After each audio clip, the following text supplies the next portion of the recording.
Welcome to How I Grew My Practice, the podcast where health professionals share the behind-the-scenes stories of how they built a thriving practice. Each episode will uncover surprising challenges, victories, and life lessons learned throughout their journeys. Let's get started. Ben and Brittney, welcome to the show. How are you both doing today? Doing great, Alec. Thanks for having us. Of course. Ben and Brittney, if you guys don't mind, for the folks in the audience who do not know each of you, would you guys quickly just give a quick intro of who you are, how you got to venture practices, and tell us a little bit about what's going on over there in your neck of the woods? Yeah, sure. So Ben Shaver, I've been in dental industry probably about 15 years. Like a lot of us on the business side, kind of fell into it. A lot of that time was spent marketing and had a marketing company, but over time realized that the internal team was really what drove success as far as getting referral patients and bringing people in. We do a lot with team communications, team building, a lot on the development side, but that led to recruitment. And having that marketing background has been really helpful in helping to source and recruit. And honestly, our big focus is retention as well. So that's kind of what I specialize in. And Brittney? Absolutely. I've been in the dental space, originally more in the community relations, also with the marketing background for about 10 years now. Met Ben, really just completely aligned with just his philosophy on the way, operations and people and marketing and recruitment should go. And that's how we ended up here. That's awesome, guys. So if you don't mind, just quickly, for folks who don't know a little bit about venture practices, just elaborating a little on just the mission and what makes venture practices so different. I know that you guys are really focused on, as you mentioned, both retention and finding dentists and placing them in certain practices, specifically at DSOs. But what is it about venture practices that make you guys so different? Yeah, and I think a lot of it was kind of the accidental way we got into recruiting through marketing. I think when we started looking at a typical recruiting company, here's your placement fee, and we're going to go place ads under our name. And then as we get candidates in, we'll kind of send them out to the highest bidder. And it was just very transactional. So we wanted to kind of make things very different. So we do recruiting as a service. So basically what that means is we're going to go source those candidates that aren't necessarily going to LinkedIn or Indeed, or maybe you're posting things to Better Teams or through your ATS or whatever that might be. We're going out there and actually trying to find high quality elite talent.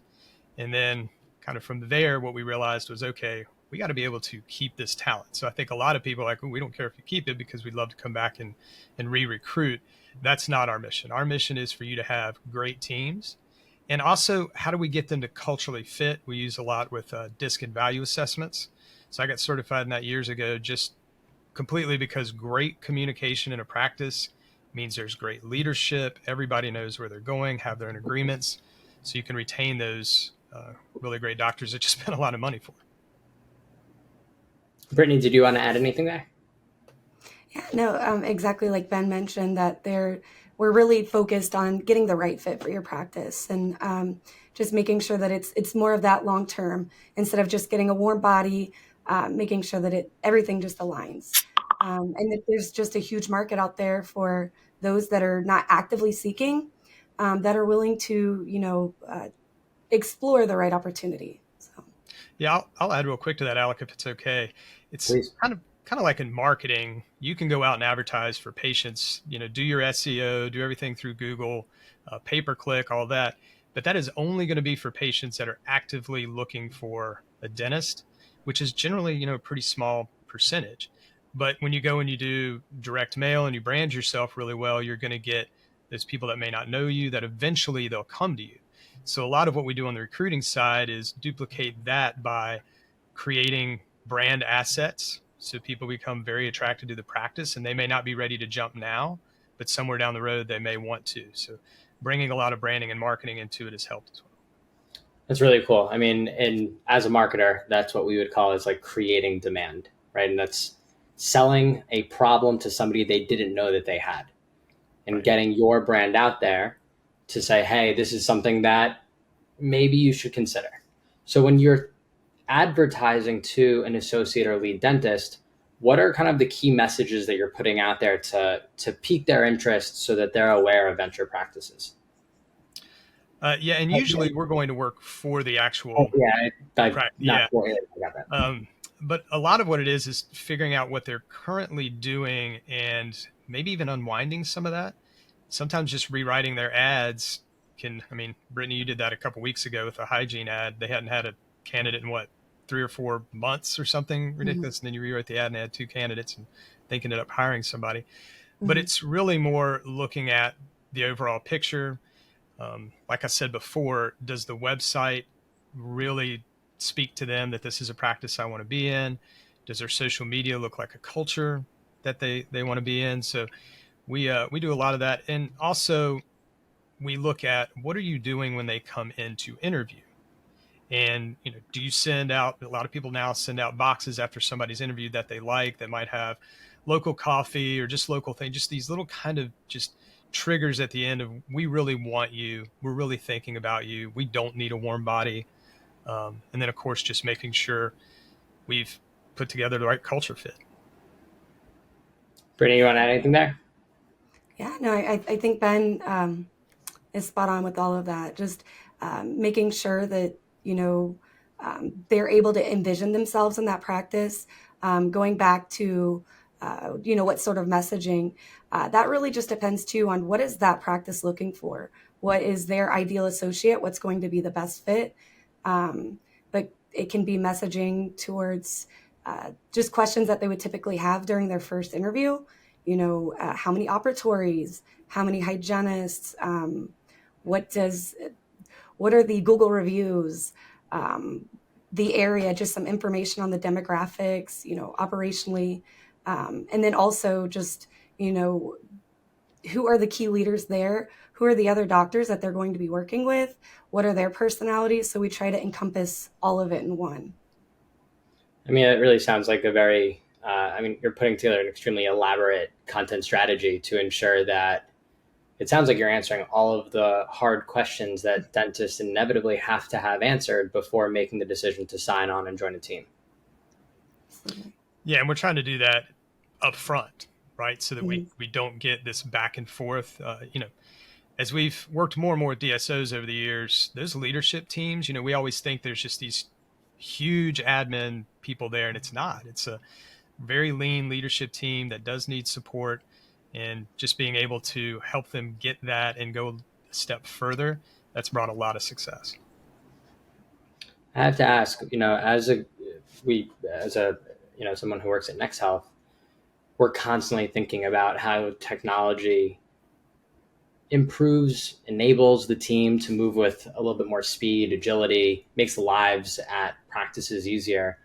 I would love to hear your guys' perspective as people who are speaking with dentists all the time. I'm guessing hundreds, if not thousands of folks in the industry.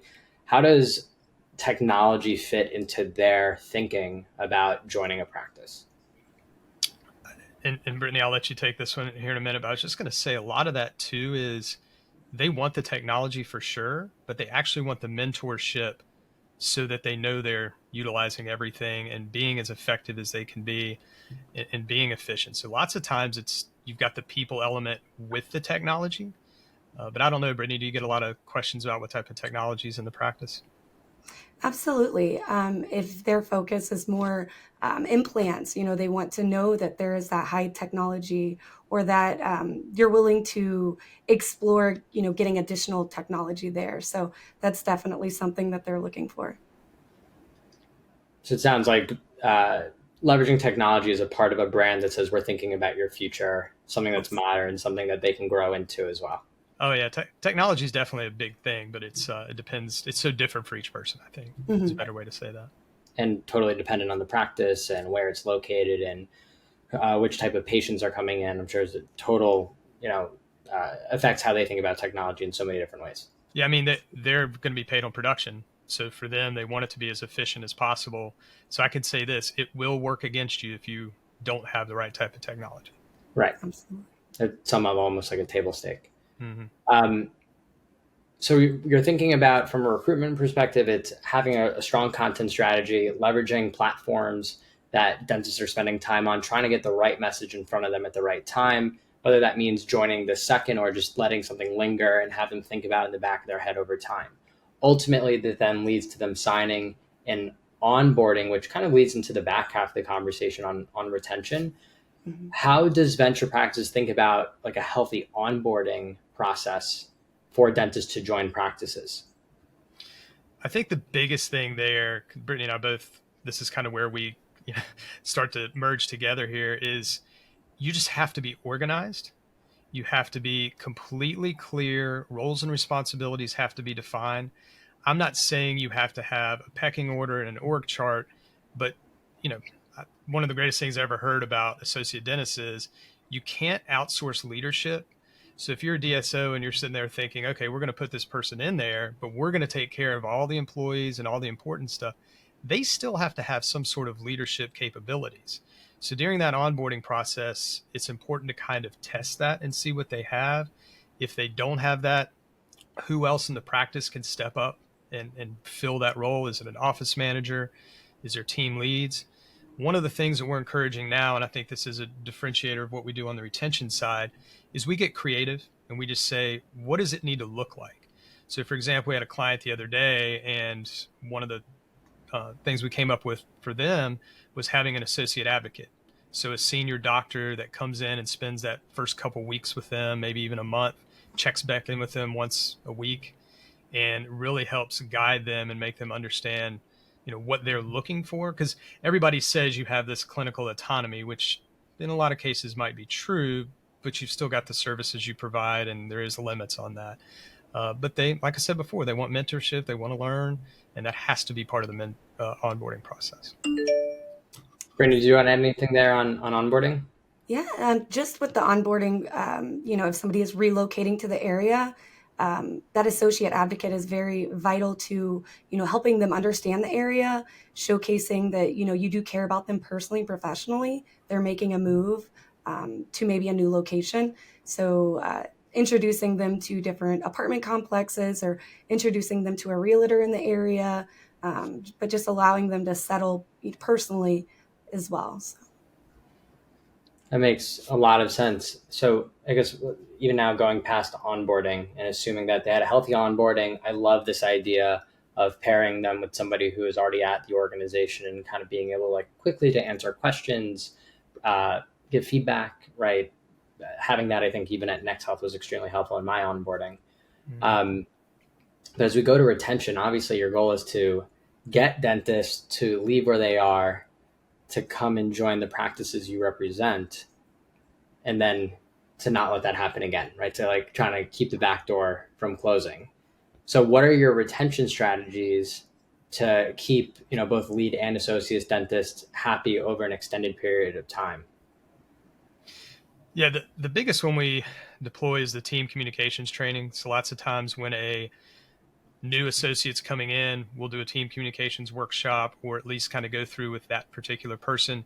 Here's the staff, here's their behavioral styles, here's what they value. We will look at a practice ahead of time and get an idea on what that looks like. So for example, you might have a very assertive, fast-paced practice, does a lot of production, a lot of turn and burn. There's certain behavioral styles that's just not going to work with. And so we don't want to put an associate in there I think there's the idea of, well, they'll catch up, they'll learn, they'll get faster, and maybe so. But that may just not be the speed of what they're looking for. Patients are the same way, right? Patients don't want to go into a practice that's turn and burn if they were looking for a more boutique experience. So that's a lot of it is up front. And then we recommend regular check-ins. Annual reviews are great. But beyond just the associate advocate, I think ownership needs to check in with them, make sure they've got everything they need. Don't be too stingy on certain things. Like if they need certain hand pieces, let's get it to them, right? Have your own agreements with each employee so employees don't get, into each other's business. So somebody needs to leave at 3:00 because they have kids they want to get, that's their agreement. If somebody, wants more money, that's their agreement. But the teams really work better when they know they're being looked at individually, that they're significant, that they belong. And so we try to get everybody ramped up in that role really quick. Brittney, do you want anything there? Yeah, that just reminded me of, I know Ben discussed rewriting that hygienist ad. And one of the things that we added to that was the hygienist wanted involvement in the quarterly budget. So not necessarily having a full say, but just wanting to take a part in that. So we did incorporate that into that job ad. And I believe that's, what supported that. So just knowing what, dentists and hygienists, what they want to be a part of, and that they have a voice. Yeah, I mean, I think anybody can relate to that, right? Just feeling a part of an organization and being in the know and understanding where, not just where you want to grow your own personal trajectory, but that you're a part of a large organization on a mission that has its own trajectory in itself. And a lot of that just goes into how do you communicate with your boss? How do you communicate with the executive team? And kind of feeling like you have your own little place, at the table. Ben, what did you want to add there? Oh, I was just going to say, back to an ad we had one time, just to kind of show a client how we could help. I asked her, what are your hobbies? What are your interests? You're trying to hire these associates into your practices. She said, I don't know, I'm a big dog person. If they want to bring in a support animal, I'm not one of these people that thinks that's weird. So I'm okay with that. But in the ad, we kind of did it more tongue in cheek because that's who she was. And then at the end, it just said, hey, I'm a dog lover. If you're a dog lover too, send me, along with your resume, a picture of your dog. And so it was kind of one of these cool qualifiers that she was like, oh, look at this, So it's just kind of those creative, fun little things you can do to see if somebody's going to be a good fit for you. That's a really cool story. Yeah. So how do you guys, I guess from the retention perspective, continue on, Ben, what you were just mentioning? I love this idea that you guys are kind of like looking, not as everybody as, I want to say as a canvas, but everybody has their own unique personality traits. And given those personality traits, you're putting them in what you think would be the right environment. So I think that's extremely unique and really special, given that you're spending time with them upfront early in the process, helping them onboard and placing them. But then a lot of what you said is about kind of like ensuring the right communication with their office, with their boss, with their other colleagues. How are you guys at Venture Practices helping there, and how are you ensuring and following up that the right practices are in place? Yeah, so that comes back to the coaching. So generally, after we do a team communication workshop, we'll do these, and I don't know what they're called now, but they're more like workshops. Is that what they are, Brittney? Where we get five of them together on a call once a month, just so they can kind of talk through common problems.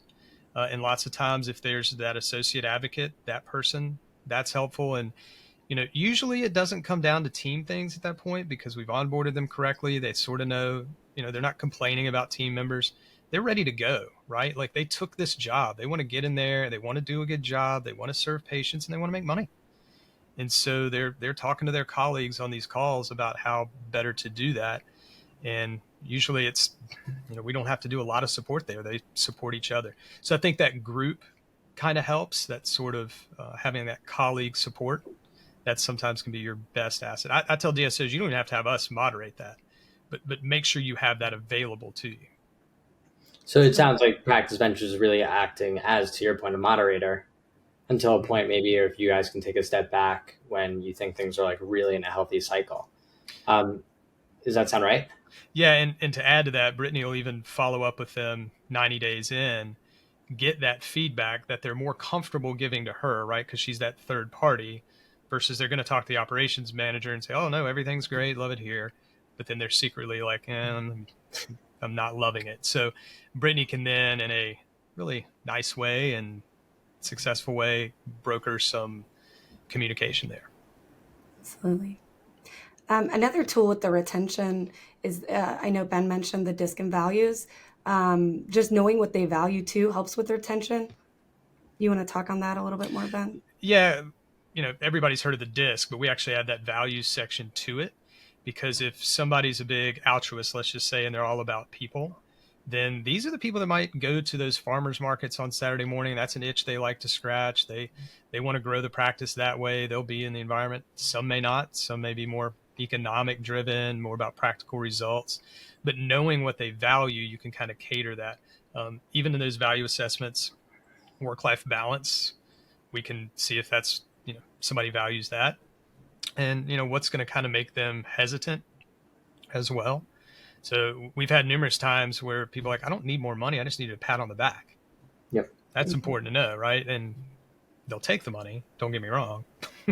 But they were like, am I doing a good job? I don't.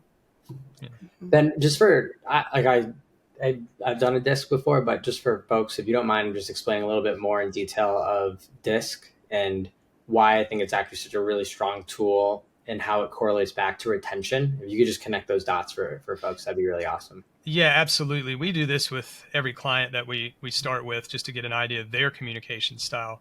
But, you always hear about personality tests. We've looked at Colby and Strength Finders and then 50 others, right? DISC is more of a behavioral assessment. So it's not really a personality test. Something like a Colby is going to say, hey, this is how somebody's going to act the day they show up, and this is how they're going to treat their job. The DISC, we can be a little bit more subjective. So the DISC kind of runs through, D, if you're a high D, you're going to be a little bit assertive, that type of thing. But D is more about how you solve problems. I is more about people. You're going to be very interactive and be more about people. High S is more about pace. So high S's are kind of that duck on water, right? They look very calm and cool and collected, but underneath they're just battling away. And then the C is more your detail people, more about procedures. But why that's important, and especially in dentistry, is, in those admin jobs, people tend to go either task-related jobs or people-related jobs.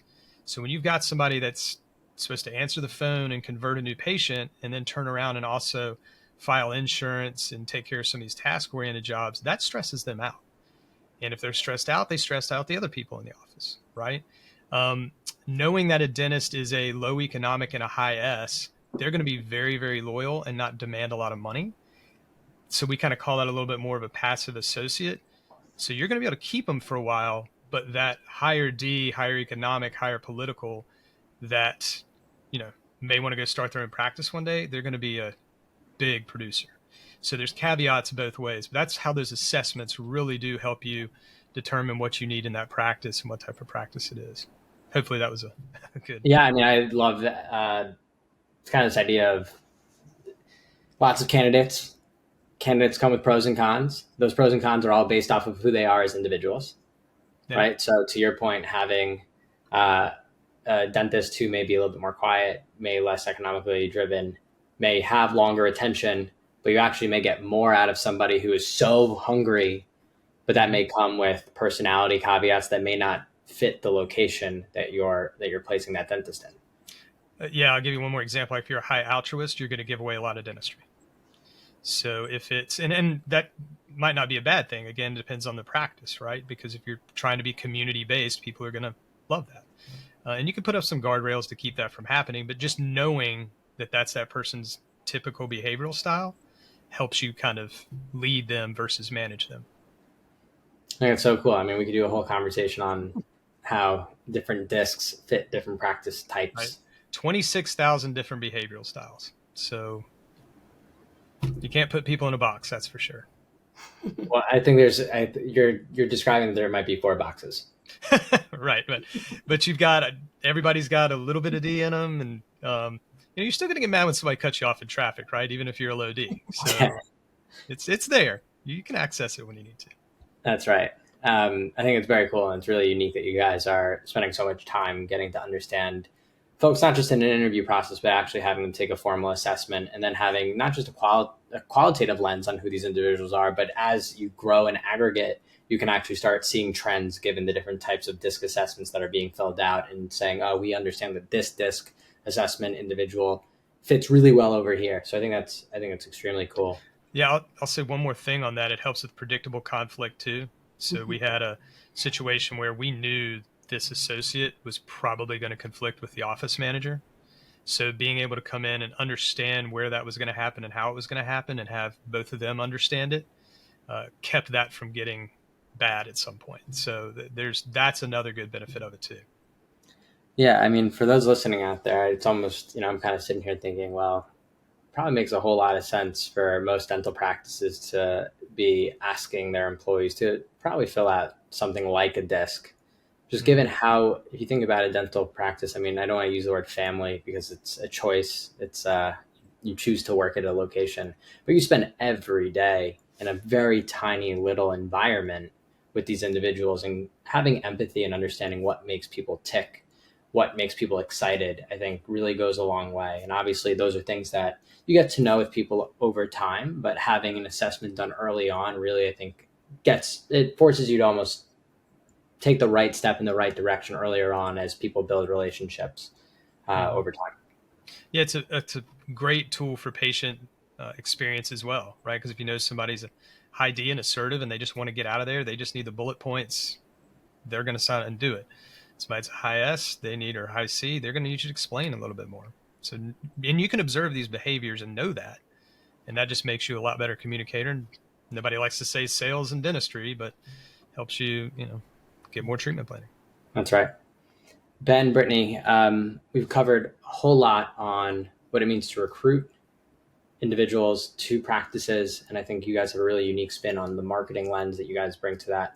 And I think all the things that you're doing from a process perspective for recruitment are equally as cool and extremely helpful, not just for DSOs, but I think best practices, what small individual practices should be doing as well.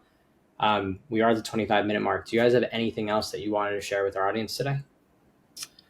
No, I mean, just back to adding that branding to that, making sure if you're struggling to recruit, go and take a look at what your presence looks like online. Take a look at your website, because that may be what's holding people back. It makes our jobs a lot harder if you don't have great assets in place. Have somebody do some really quality videos for you. Those are evergreen. They can last a long time. Find some good marketing partners that can push those things through. So that's the last part of that, is you really do have to have a great brand if you want to attract elite talent. Absolutely. Ben, Brittney, thank you guys for joining the show. I know that there's a whole lot that we could be diving into again. I mean, we can have a whole conversation on DISC or what it means to brand for employees. So I'm sure we'll have you guys back on the show again soon. Yeah, would love to do it. Thank you, Alec. Thank you, guys.